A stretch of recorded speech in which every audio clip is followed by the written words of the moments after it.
సొంతగూడు సాధనకై లబ్ధిదారులు కదం తొక్కారు. ఏళ్లు గడుస్తున్న లబ్ధిదారులు ఇళ్లను అప్పగించకపోవడంపై ఆందోళన వ్యక్తం చేశారు. విశాఖ జిల్లా జోనల్ గాజువాక జోన్ పరిధిలోని బానోజీ తోట వద్ద నిర్మించిన టీట్కో ఇళ్ల లబ్ధిదారులు తమ ఆవేదనను వ్యక్తం చేస్తూ జోనల్ అధికారుల వద్ద మొరపెట్టుకున్నారు. సొంతింటి కల సాకారం అవుతుంది అన్న ఆశతో దరఖాస్తు చేసుకున్నామని, లబ్ధిదారుల ఎంపిక తర్వాత చలానాలు చెల్లించామని, బ్యాంకుల నుండి రుణం పొంది ఏళ్లు గడుస్తున్న ఇళ్లను అప్పగించడం, మౌలిక సదుపాయాలు కల్పించడం అన్నది జరగలేదని వాపోయారు. బ్యాంకుల నుండి ఈఎంఐ చెల్లించాలి అంటూ ఒత్తిడి పెరుగుతుంది అని చెప్పారు. గత ప్రభుత్వంలో 5 ఏళ్లు కాలయాపన చేస్తూ వచ్చారని, ఈ ప్రభుత్వంలోనైనా పరిష్కారం దొరుకుతుందన్న ఆశతో ఎదురు చూస్తున్నామని చెప్పారు.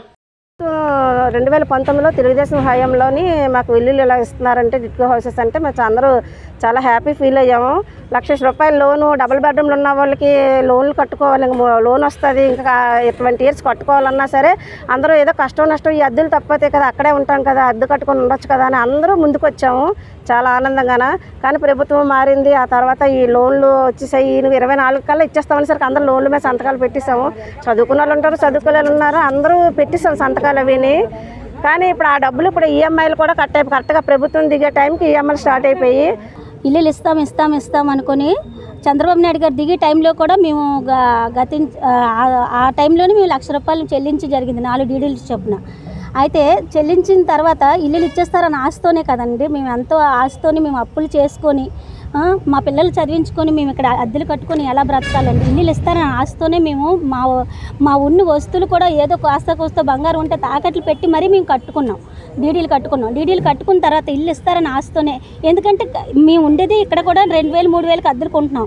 ఆ డీడీలే అక్కడ నెలవారీ కట్టుకోవాలని చెప్పారు. ఎలాగైతే చెప్పారో 3,000 4,000 పడతాయమ్మా మీకు, అలా కట్టుకుంటే బాగుంటుంది, మీరు కట్టుకోగలరని అంటే కట్టుకుంటాం సార్, మేము అద్దెలు కట్టుకుంటున్నాం కదా, అదేదో మేము ఆ ఇంట్లోకి వెళ్ళిపోతే మేము అద్దెలే కట్టుకుంటాము, అదే మంచిది కదా, మా సొంత ఇల్లు మాకు అలా కూడా నెరవేరుతుంది, ఇల్లు కూడా బాగుంటుంది, మా సొంత ఇల్లు అని ఉంటుంది, మాకు ఆశ ఉంటుంది, అలా చేస్తే ఎమ్మెల్యే గారు స్వయంగా చెప్పారు.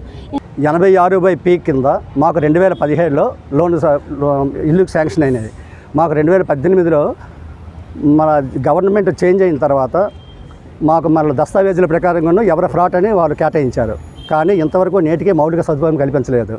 2019లో బ్యాంక్ లోన్స్ స్టార్ట్ అయిన తర్వాత మాకు ఫ్లాట్స్ ఇవ్వకుండా బ్యాంక్ లోన్స్ స్టార్ట్ అయిపోయాయి.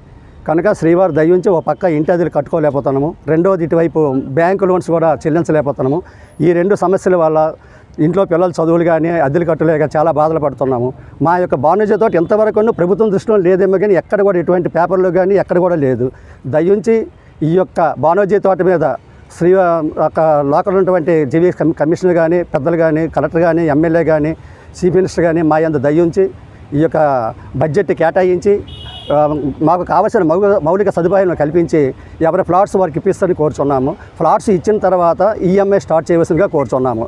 దయ్యుంచి మీడియా ప్రతినిధులందరికీ హృదయపూర్వక నమస్కారం తెలియజేస్తూ సెలవు.